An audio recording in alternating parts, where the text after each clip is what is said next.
The one thing I've learned with all this is you just have to have a good time, no matter what. Yeah, good attitude about all of it. Yeah. And I've never been sick or anything, but my parents were the same way. They were never sick, and then my dad got lung cancer, but he fought through that, and he died at 82. And then my mom was never sick, and then she got the brain tumor. Yeah. And in a year she was gone. So it's been an interesting ride for the last 3 years. Jesus Christ. And that all happened within the last 3 years? Oh yeah. Oh, wow. And then Liz's mom died. Yeah. 8 days before my mom died. Oh wow. And it was right in the middle of COVID. So we couldn't fly. We had to drive back to Colorado. We got back on a Sunday night, and my mom died Monday morning.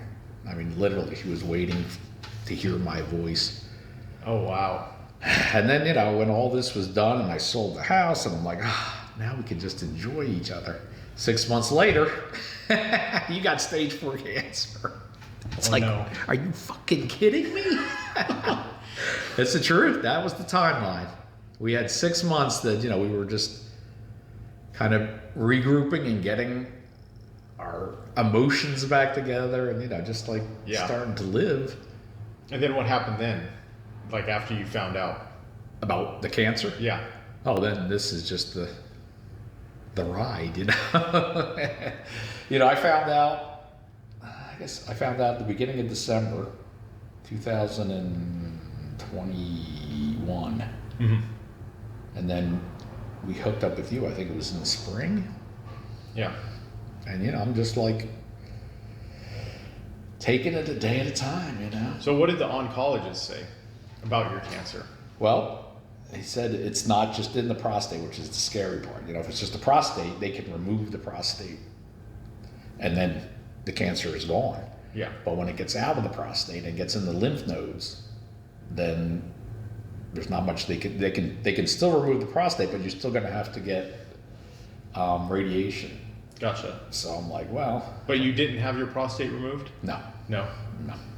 So in the spring, you connected with me and Pack Crest Botanicals. Yep. How shortly after? Because we kind of made that tincture specifically for you, I think. Oh, really? I didn't know that. Because we didn't have it before. And your situation was kind of the catalyst. Yeah, and I mean, there was no time to spare either. It wasn't like you could, come back in a year and we'll have this for you. Yeah. So yeah, I mean, it was one of those deals that, and you don't know. I mean, I didn't know whether this was going to work or if I was going to be around long enough to make sure it works. So how long have you been taking it? I guess about a year. I think I started in March, or it was about the same time I started the radiation. Yeah. So it's been at least a year. So as far as the oncologist and your doctors, what have they said about you through this process? Well, going through the radiation, they've given me all these different things that I'm going to experience, from serious GI tract inflammation and, diarrhea and all the nasty things that could happen. Plus, you're going to get really tired. Yeah. It's going to really wear you out. And I never had any of it. I mean, honestly, they were just, every time I would go in, they would ask me, it'd be like, how do you feel? How's your bathroom going? Are you in the bathroom all the time? Yada, yada, yada. And I'm like, no, not yet, like waiting for it. And at the end, they just said, well, you did 100 times better than we thought you would do. Wow. I mean. And you've been taking the tincture 3 times a day, 4 times a day? 3. I take it in the morning, then I take it, around dinner time, 6 or so, and then I take it before I go to bed. Gotcha. Okay. So it works. I mean, I don't know what. And the other thing, it has some side effects, which are, usually side effects are not a good thing. Yeah. But the side effect that I found is that my blood pressure is just totally stabilized. Before, yeah, I mean, that's the bad side effect. Before, And I never had any problem with blood pressure, but as I was getting older, I could notice, instead of in the 20s, it was in the 30s, and then it was in the 40s. Yeah. Right before all this happened, I'm like, well, I guess I'm going to have to take some kind of blood pressure medication or something. But then I started taking the tinctures, and I noticed every time I would go in, they'd check my blood pressure, and it would be like 120, 120, 120. And they were impressed, and I was impressed. And it's still 120, Yeah. So, yeah, that's the only side effect that I've come across with this stuff. Now, as far as testing, what are they saying now? Where you're at? I go in every 3 months for a blood test. Mm-hmm. Because with the prostate cancer, the best way they can tell what's going on is the PSA level. Mm-hmm. And they want it basically 0. And that's where it's been. It's been at 0. They don't do any scanning or anything like that with the prostate because the PSA is the way to tell. Now, if the PSA starts to rise, then they'll start looking into it more. Mm-hmm. But right now, my PSA is undetectable, so. Nice. And it's been that way for, about a year. So have they declared you cancer-free, or are they just saying we can't detect it? I don't think they can say that, I mean, if they say cancer-free, it's like, and then I come back 3 months later and the PSA is going up and they're going to have to do all kinds of stuff. They don't want to be, oh, gotcha. You said cancer-free. Yeah. So nobody has said that to me. I know that's what you want to hear, obviously, but. Yeah. But you're still going to go in every 3 months for Yeah. testing, so you'll know. Yep. Cool. And then I think after 2 years, they probably push it back to every 6 months. Mm-hmm. 2 years is kind of the benchmark because that's when you stop taking all the meds and stuff, and it's just that's when they really start checking you. But right now, I mean, they're shocked at how I feel. I mean, if I didn't know this, I wouldn't have a clue that I was even sick. I mean, there's no way I would know. I mean, I went golfing yesterday, 2 under. So I would never know. I wouldn't know. There's no way.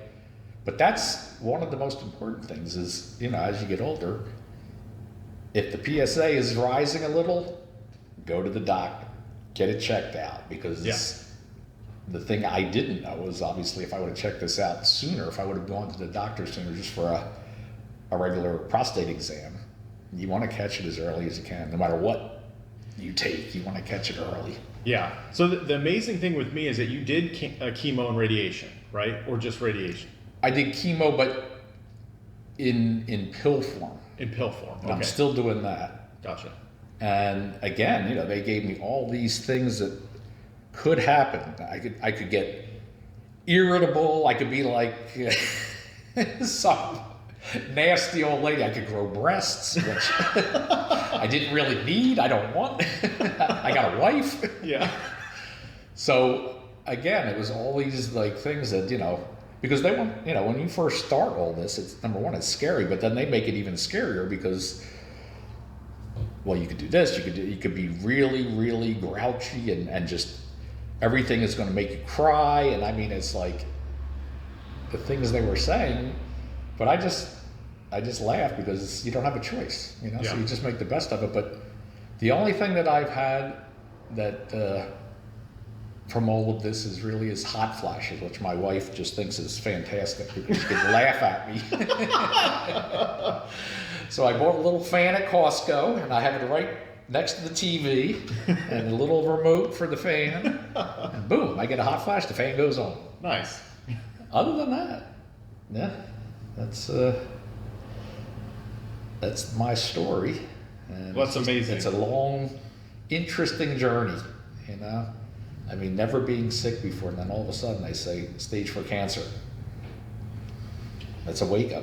Well, every time that I've seen you and interacted with you, it seems like your spirits are you're always in high spirits. You always have a good attitude about it.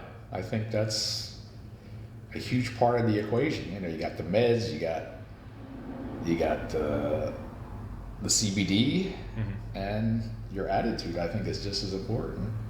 And it's hard.